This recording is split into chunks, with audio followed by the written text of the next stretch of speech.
Hey, Jody here with weldingtipsandtricks.com. Today we're doing a little stick welding with some 7018 1/8 rod. And normally I get right into the welding tips right away, but today I'm going to have a little fun with it. So if you'll hang with me for about 30 seconds, I'm going to use a little humor here and maybe we'll all get a chuckle out of it. Hang with me. So old Bubba's been out of work for about 5 weeks. He saw one ad. Welders wanted. Pay commensurate with skill level. So Bubba said, commensurate? The hell? So the next day, Bubba looks up the fab shop, goes out there, pickup truck, looks up the shop foreman and says, "Hey, y'all hiring welders?" Shop foreman says, "Sure are." Pays anywhere from $9 to $22 an hour. Why don't you let me show you around the shop a little bit and you can come back Monday and run me a beat or two. And Bubba said, "Monday? Man, I didn't come to look and learn. I came to turn and burn. If I can't light up, I'm going to light out." The shop foreman said, "I got something for you. Run me both sides of this T-joint. I'll tell you right quick what I'll pay you." So old Bubba tacks up a T-joint, gets ready to weld, props up real good, lights up right on the corner so he doesn't leave any arc strikes visible around the weld area. Sets that machine at about 120 to 125 amps, good and hot for a 7018 1/8. That way he can hold a good tight arc without the rod sticking. Tries to keep that puddle uniform the whole way and just drags it along nice and even. Got the heat set right. Lays down a pretty decent weld. Cleans it up by raking with that chipping hammer. Not pecking, just raking so he doesn't leave any chipping hammer scratches. Rakes that slag off. Gives it a good wire brushing. Shines it up real good. Gets ready to weld the other side. Other side he lights up, drags arc strikes all up and down the weld, leaves dingleberries, gets started welding long arcs. It holds about a 1/2 inch arc. Doesn't even join the two together for about 10 seconds with metal just flying everywhere.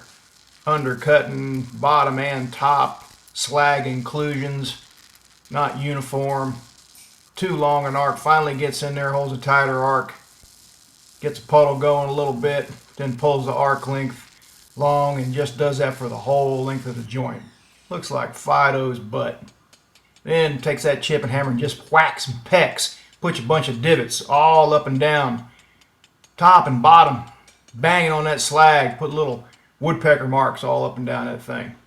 Then Bubba takes it over to the shop foreman and says, "This right here is my $9 an hour welding. And this right here is my $22 an hour welding." Okay, well, I hope you got a little kick out of that, a little chuckle. Let's talk about the settings on the Dynasty 200DX for stick welding. First you set the polarity, DC, and then you're going to set your process to stick, and then the output to on. You don't want to use a foot pedal, or you can, but normally you don't. And the dig function, I set to 30 for a 7018 today. You can mess around with that. When you're stick welding and your arc gets really close and you're about to stick, your voltage drops. So a dig function on a stick welding machine or a TIG inverter machine that stick welds will automatically sense that drop in voltage and increase your voltage to keep you from sticking the rod. So what this does, like on a root pass 6010, lets you run possibly a little colder but still not stick the rod. So you get a little bit more control over your arc and a little bit more control over the keyhole. Alright, now let's talk about a little joint that gives a lot of practice with not very much metal. This is tacked up. This is going to give us 2 lap joints and 2 T-joints if we do both sides.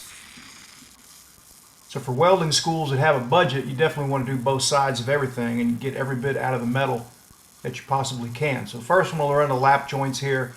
I'm trying to let that puddle run up just about to the edge, but I'm overdoing it a little bit here and it's chopping it off. And we'll come back later on, run a pass over that and make sure that's a full fillet weld that goes all the way up to the edge, because it doesn't look very good when it's chopping a little bit here and there and not in other places. Next thing, I'm going to run the first pass of the T-joint. Same setting, about 100 to 125 amps using a 1/8 7018 rod.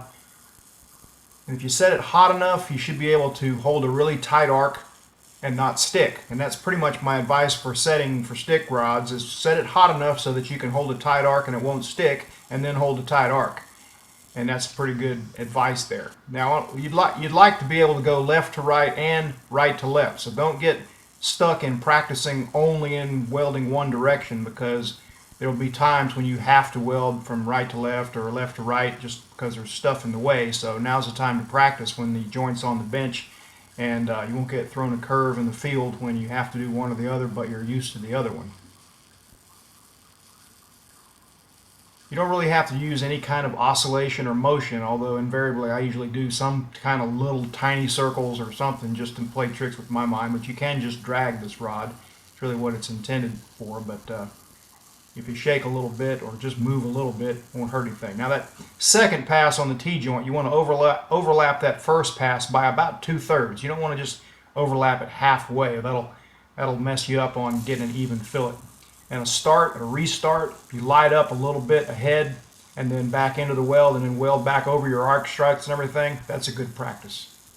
So here I'm welding the third pass on the T-joint. I'm trying to overlap that second pass by exactly halfway, and then I'm coming back with the what's the fourth pass here, and again I'm just lining up with the bottom toe of that weld there, trying to keep a puddle going about the same size the whole way, and then I'm going to come back with another pass here, go in the other direction. You can see my rod angle is a little bit different there, just to illustrate the point that as long as you don't get carried away, a straight in angle, a slight drag, or a slight push will work, and sometimes you have to do all.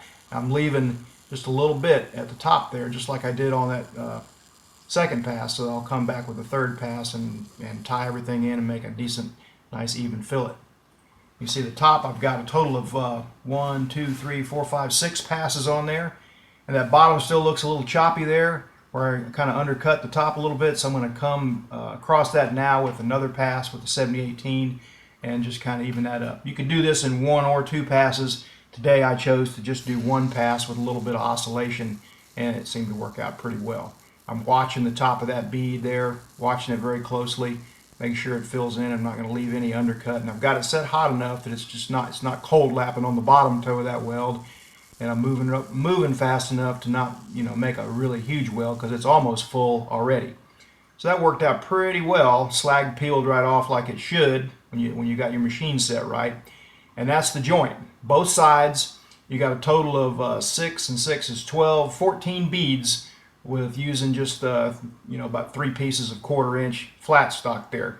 It's a good training exercise for welding schools, or if you're just even learning stick welding at home. All right, well, that is it for today. Thanks for watching. Visit Welding Tips and Tricks.